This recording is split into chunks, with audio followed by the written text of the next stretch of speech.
И какво става, хора? Аз съм Антонио и добре дошли в моят YouTube канал.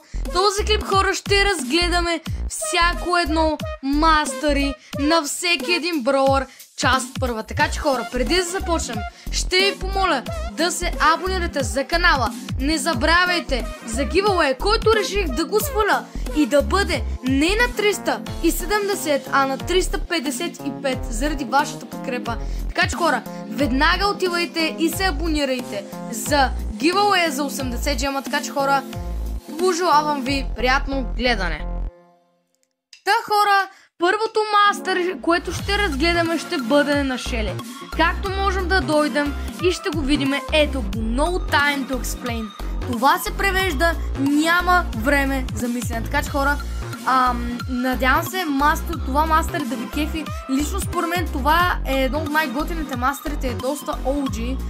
Смисъл, мастерите не са OG, обаче самата реплика No Time to Explain от Шели е доста OG. Тя като цяло даже от една от най-първите анимации на Supercell. Така че, хора, това беше първата мастер и сега нека преминаваме към Нита.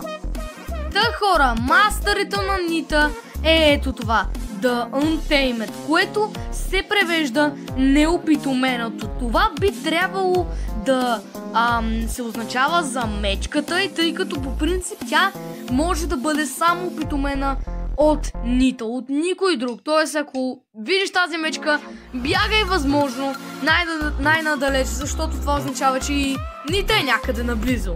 Нека преминаваме нататък. Третото мастъри ще бъде на Колт, което се превежда Преди, което означава красивия.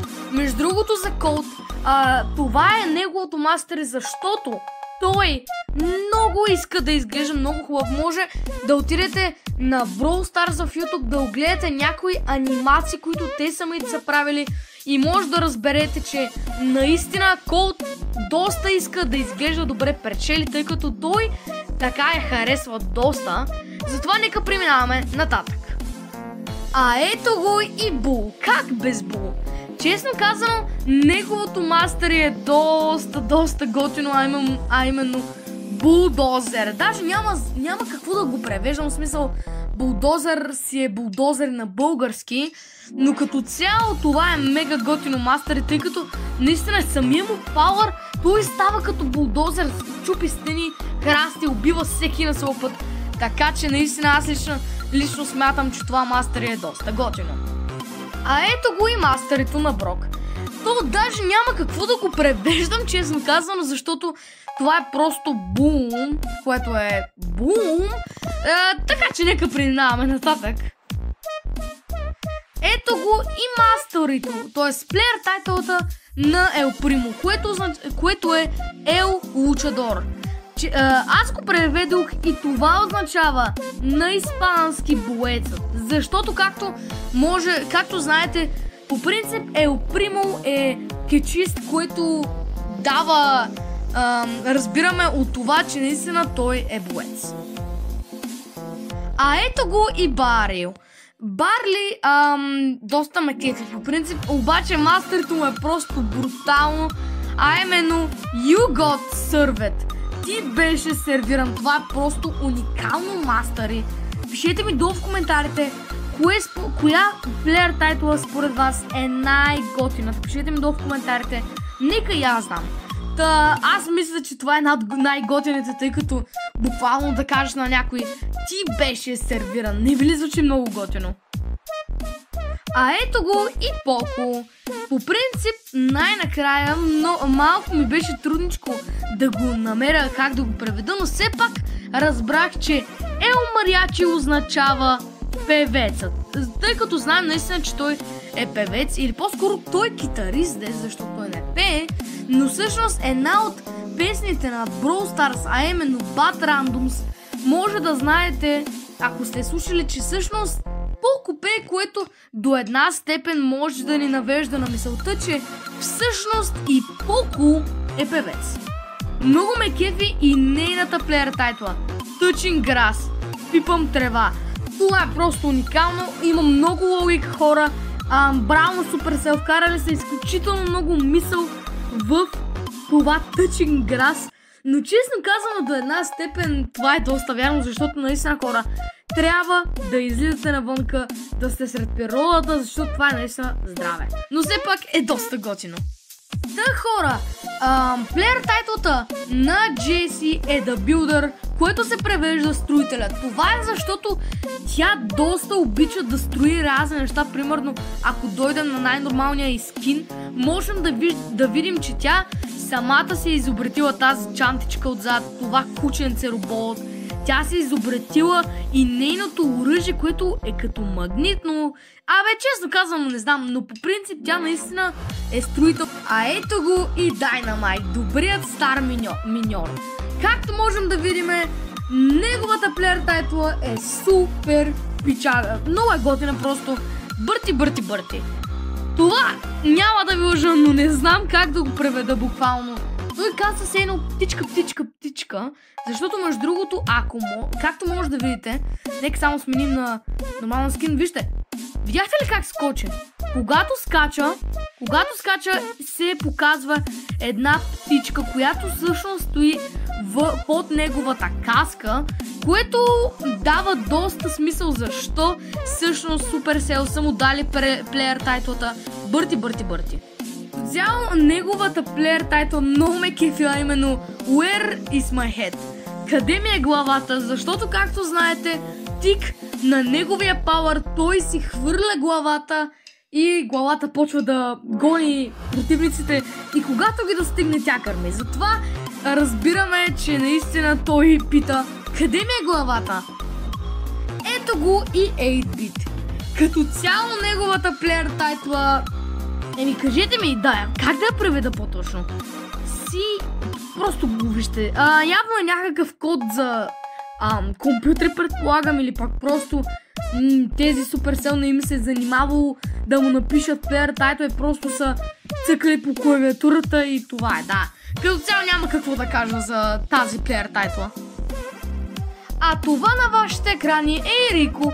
Нека видим каква плеер тайтла той има. Ето я и нея, The Lover. Това се превежда обичащия. Защото по принцип, той всъщност Рико буквално обича абсолютно всичко. Ето го и Дарио, Омега Бокс Дарио.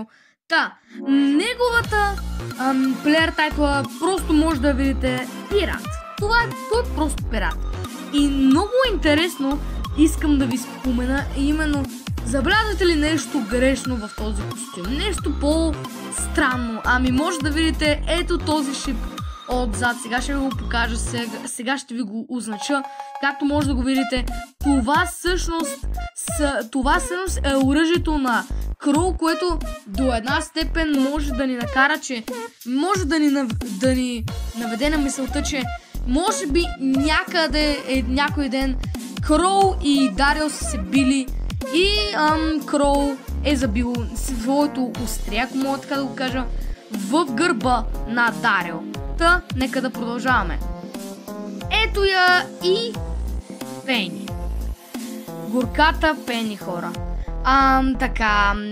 Това е нейната плеер тайтла, The Salty, което се превежда соленото. Не знам какво трябва да означава това за Пени, тъй като тя трябва, сигурно имат предвид, че след като е на кораба и след като е пират, тя ходи по океаните и водата е солена, предполагам. Не знам, хора, пишете ми долу в коментарите какво представлява плеер тайтлата на Пени.